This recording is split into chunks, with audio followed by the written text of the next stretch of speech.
Hello, this is Alicia Sisk-Morris. Today I'll be sharing with you information pertaining to the website FundRazr, a crowdfunding website. FundRazr is a Canadian-based crowdfunding site that was created by Daryl Hatton, and they are headquartered in Vancouver, Canada. They utilize social platforms such as social media, Twitter, and Google+ to raise money for a variety of causes ranging from medical care, memorials, and animal rescue causes. Tens of millions of dollars have been raised from over 40,000 plus funding campaigns. Their website is fundrazr.com. According to the website, these are the 3 steps to set up and create your own fundraising campaign. Step 1 is to create a campaign. It is free and anyone can set it up. You will be able to tell your story in words, pictures, and videos. Step 2. Share your campaign on Facebook, Twitter, Google+, LinkedIn, Pinterest, websites, blogs, and even through direct email campaigns.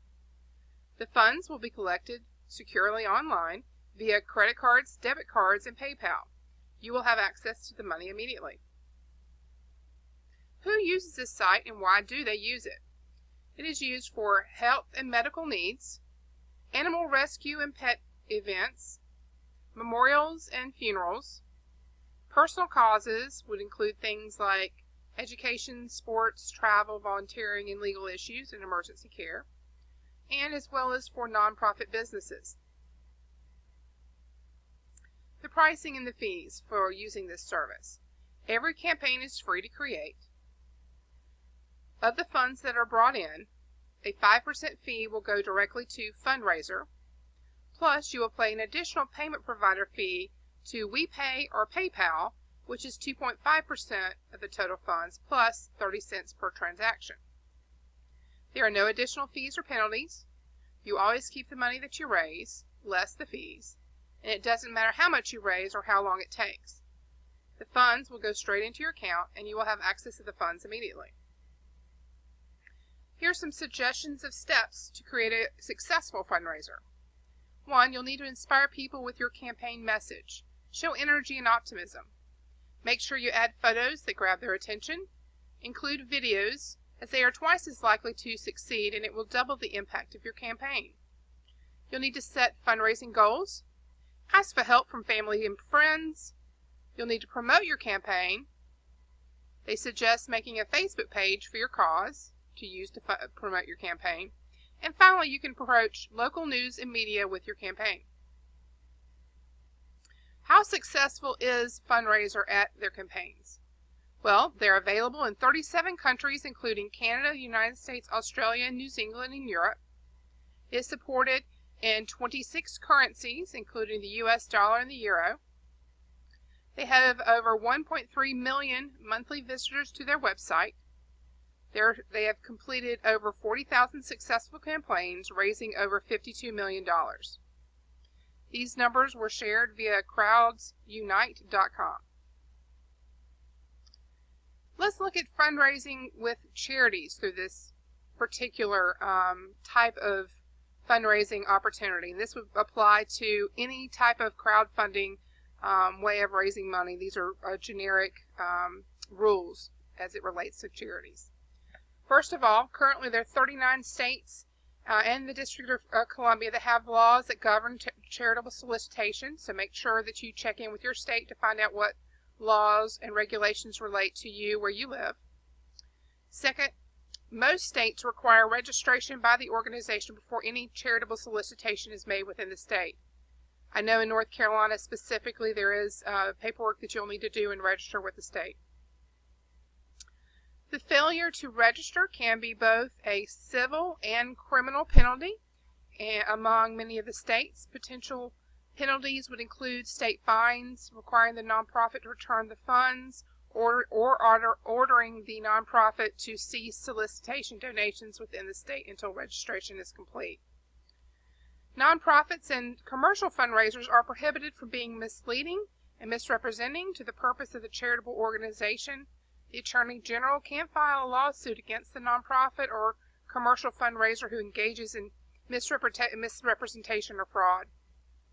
Crowdfunding can be a wonderful tool and resource for nonprofits, but nonprofit leaders need to be aware of the potential associated legal risks and can be prepared to comply with all laws and jurisdictions based on where they're located. The reporting of income can be also fairly sticky. There are some general rules. The funds that are raised through crowdsourcing campaigns is considered income to the person or the organization receiving it.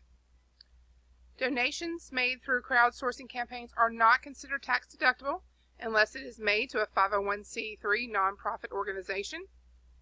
And since every fundraiser is different and unique, it is advised that you hire a CPA to determine how to handle each situation. Ideally, you'll hire this individual before the fundraiser takes place so that it can be set up in a situation where it is most advantageous for the donors and the recipient. Finally, equity-based crowdfunding, in which the investor receives a small stake in a company in return for their microinvestments, will not be legal in the U.S. until the SEC issues rules for how these transactions may be conducted. The 212 Jumpstart Our Business Startup Act, also known as the Jobs Act, loosens securities regulations to encourage funding of small businesses and require the SEC to propose fundraising and crowdfunding rules according to the International Business Times. I was able to find the Jobs Act and found this chart through a Forbes article called The Trouble with Crowdfunding, and it features for you crowdfunding versus two other types of fundraising avenues. Crowdfunding is limited to a maximum of $1 million raised.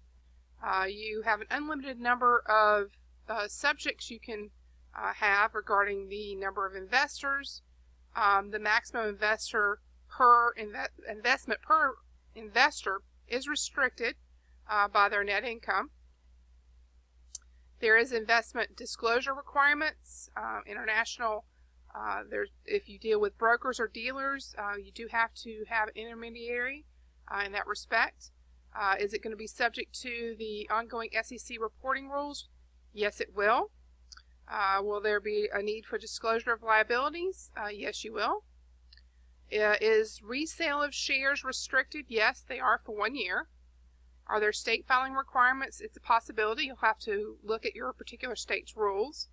And advertising and general solicitation is not allowed. And can a public company or a foreign issuer invest? And the answer is no. So my recommendation is before you launch any crowdfunding campaign, first seek the advice of an attorney for all legal issues regarding your campaign. This is a fairly new issue on the landscape of fundraising. It's certainly a hot source for funding, but the rules and regulations are constantly evolving. So even after presenting this information, rules may change. So honestly, to be on the safe side, please speak to your local attorney. Also, I do strongly suggest that you seek the advice of a CPA to understand the tax implications of your fundraising efforts. That way you can have all the information at your fingertips to make decisions on the best way to set it up. Because keep in mind, when you do set up these crowdfunding sites, you will have to put in either an individual's Social Security number or a taxpayer's or business's EIN number, and whoever's number is put down is going to be responsible for dealing with the income that is raised. And also, please contact your state if you're a nonprofit or business to make sure that you're also in compliance with any of their fundraising requirements. If you have any further questions, I certainly welcome them. You can reach me at Alicia's email address of asmcpa@yahoo.com or via my website of www.sisk-morriscpa.com. Thanks for your time.